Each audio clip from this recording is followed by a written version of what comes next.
నమస్తే ఫ్రెండ్స్, నేను మీ Errabelli Rajinikanth, political analyst. Janapaksham talk షోకి స్వాగతం, సుస్వాగతం. ఈరోజు టాపిక్ వచ్చేసి నా ఎపిసోడ్లో ఒక లీడర్ యొక్క ఇమేజ్ని దెబ్బతీయడానికి కుటుంబ సభ్యుల్ని పావుగా వాడుకోవచ్చా లేదా, ఒక పార్టీ ఇంకొక పార్టీ నాయకుడిపై విమర్శలు చేస్తున్నప్పుడు కుటుంబ సభ్యుల్ని దానిలోకి లాగితే వచ్చే లాభం ఏంటి, నష్టం ఏంటి, ఒక లీడర్ కుటుంబంలో ఒక కుటుంబ సభ్యుడు తప్పు చేస్తే ఆ లీడర్ తప్పు చేసినట్లయినా, ఒక కుటుంబ సభ్యుడు తప్పు చేస్తే లీడర్ యొక్క క్యారెక్టర్ అసాసినేషన్ చేయడం ఎంతవరకు కరెక్ట్ అనేటువంటి అంశాలపై నా యొక్క విశ్లేషణ చేయడం కోసం నేను ఈ వీడియోని చేస్తున్నాను. నచ్చితే చివరి వరకు చూడండి, 10 మందికి షేర్ చేయండి. సో మీరు జనపక్షం టాక్ షో అన్నారు కదా, ఏంటని అడిగితే జనపక్షం వచ్చేసి అసమర్థ రాజకీయ వ్యవస్థ, అసమర్థ రాజకీయ నాయకుల వల్ల వస్తున్నటువంటి సమస్యలపై గొంతెత్తి మాట్లాడడమే ఈ జనపక్షం టాక్ షో యొక్క ముఖ్య లక్ష్యం. ఇప్పుడు ఇక టాపిక్ లో కనుక వచ్చినట్లయితే, బండి భగీరథ్ కేసు విషయంలో బీఆర్ఎస్ వాళ్ళ అటాక్ ని మనం చూస్తూనే ఉన్నాం. ఒకవైపు బీజేపీ వాళ్ళ యొక్క ఆర్గ్యుమెంట్ ఏంటంటే, కావాలని బండి సంజయ్ యొక్క ఎదుగుదలని చూడలేక బండి సంజయ్ యొక్క ఇమేజ్ ని దెబ్బతీయడం కోసం కావాలనే బీఆర్ఎస్ పార్టీ వాళ్ళు కక్షపూరితంగా అటాక్ చేస్తున్నారు. ఆయన ఇమేజ్ ని దెబ్బతీయడానికి వాళ్ళ కొడుకు యొక్క ఇష్యూని పోలరైజ్ చేస్తున్నారు. అది పెద్ద స్టేట్ ప్రజల ఇష్యూ లెక్క దాన్ని పోర్ట్రేట్ చేసి బండి సంజయ్ ఇమేజ్ ని డెంట్ కొడుతున్నారని చెప్పి బీజేపీ వర్గాల్లో చర్చను మనం చూస్తున్నాం. ఇక ఇంకొక వైపు బీఆర్ఎస్ వర్గాల్లో ఉన్న చర్చ ఏంటంటే, మరి ఈ రోజు బండి సంజయ్ గారి మీద మేము అటాక్ చేస్తే తనకు బాధ అనిపిస్తుంది, తన కుటుంబ సభ్యులు మనోవేదనతో గురవుతున్నారని చెప్పి ఈ రోజు బండి సంజయ్ గారు చెప్తున్నారు కదా. మరి ఆ రోజు కేటీఆర్ గారిపై లేనిపోని అభియోగాలు మోపినప్పుడు, కేటీఆర్ గారికి ఒక టాలీవుడ్ హీరోయిన్ కి రిలేషన్షిప్ పై ఓపెన్ గా మాట్లాడినప్పుడు, కేటీఆర్ గారు డ్రగ్స్ తీసుకున్నారని చెప్పి బదనాం చేసినప్పుడు, మరి ఆ రోజు కేటీఆర్ గారి ఫ్యామిలీలో ఎవరు బాధపడలేదా? మరి ఆ రోజు కేటీఆర్ గారి ఫ్యామిలీలో భార్యలు లేరా, పిల్లలు లేరా, తల్లిదండ్రులు లేరా? మరి వాళ్ళు ఆ రోజు ఇబ్బంది పడలేదా అని చెప్పి కూడా ఇవాళ బీఆర్ఎస్ వర్గాల్లో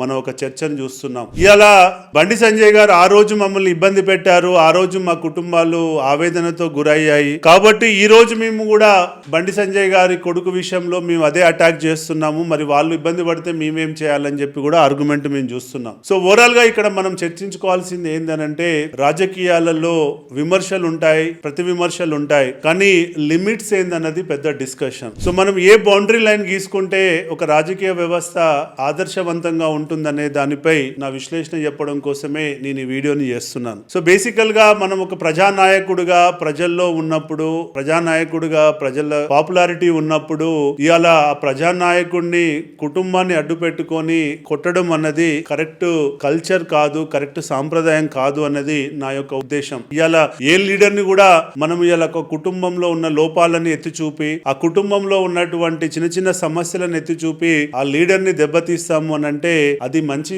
సంస్కృతి కాదు, మంచి పద్ధతి కాదు.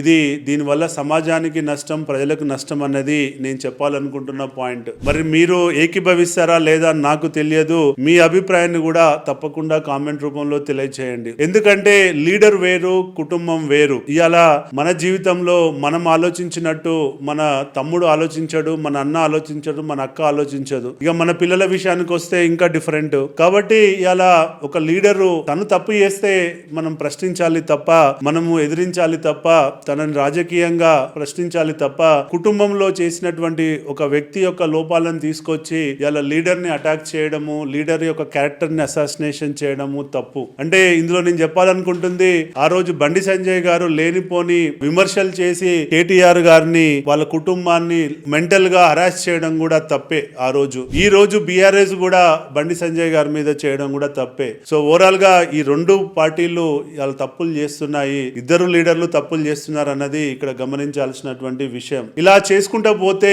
దీనికి అంతుండదు. ఎంతసేపు కుటుంబాలన్నీ రోడ్ల మీద పడతాయి, అందరు ఆగమయ్యే పరిస్థితి ఉంటుంది. ఎప్పుడు కూడా సమాజంలో ఇవాళ నాయకుడికి ఒక డిఫరెంట్ పొజిషన్ ఉంటుంది, డిఫరెంట్ రెస్పెక్ట్ ఉంటుంది, డిఫరెంట్ గుర్తింపు ఉంటుంది. కాబట్టి ఎంతసేపు మన చర్చ జరగాల్సింది ప్రజలు, ప్రజల సమస్యలు, దాని యొక్క సొల్యూషన్స్, దాని యొక్క ఇంప్లిమెంటేషన్, రిలేషన్, దాని యొక్క ఫెయిల్యూర్స్, దీనిపై ఒక ఆదర్శవంతమైన చర్చ జరగాలి, ఆదర్శవంతమైన రాజకీయ వ్యవస్థ నిర్మాణం జరగాలి తప్ప ఎంతసేపు ఒకరి ఇమేజ్ ని ఒకరు దెబ్బ తీసుకోవడానికి రంధ్రాన్వేషణ చేసుకుంటూ వెళ్తే ప్రతిరోజు 100 తప్పులు వెళ్తాయి. దానివల్ల ఎవరికి లాభం లేదు అన్నది మనం గ్రహించాల్సినటువంటి విషయం. ఎండ్ ఆఫ్ ది డే మనందరం ఒక హ్యూమన్ బీయింగ్స్. ప్రతి మనిషికి ఎమోషన్ ఉంటుంది, ప్రతి మనిషికి ఒక స్ట్రెంగ్త్ ఉంటుంది, ప్రతి మనిషికి ఒక వీక్నెస్ ఉంటుంది. కాబట్టి మనము ఇలా ఆ లీడర్ యొక్క పనితీరుపై, లీడర్ యొక్క సక్సెస్ ఫెయిల్యూర్స్ పై మనము రాజకీయ విమర్శ చేయాలి తప్ప కుటుంబాలని ఇందులోకి లాగడం అన్నది కరెక్ట్ అయిన సాంప్రదాయం కాదు అన్నది నేను బలంగా చెప్పాలనుకుంటున్నా. కాబట్టి ఇప్పటికైనా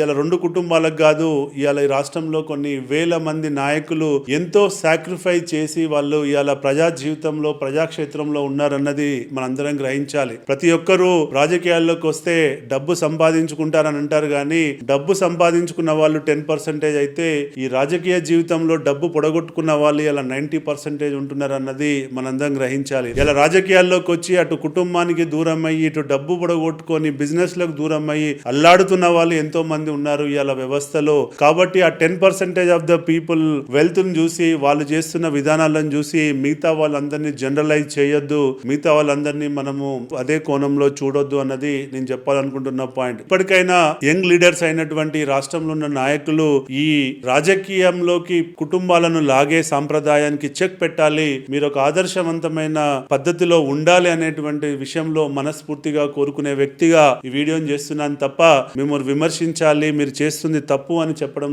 కాదు. కాబట్టి ఇది మీరు గమనించాలి. ఇప్పటికైనా మీరందరూ ఇది ఒక డెకరంతో ఒక థిన్ లైన్ గీసుకొని తెలంగాణ రాజకీయాల్లో మీరు పాటిస్తే మీరు ఇదే మెసేజ్ ని దేశానికి కూడా ఇచ్చిన వాళ్ళు అవుతారని చెప్పి మనస్ఫూర్తిగా కోరుకుంటున్నాను. కాబట్టి మిత్రులారా, మీరు ఒకవేళ నేను చెప్పింది కరెక్ట్ అయితే కరెక్ట్ అని చెప్పండి, రాంగ్ అయితే మీ అభిప్రాయాన్ని కూడా తెలియచేయండి. 10 మందికి ఈ వీడియోని షేర్ చేయండి. జై హింద్.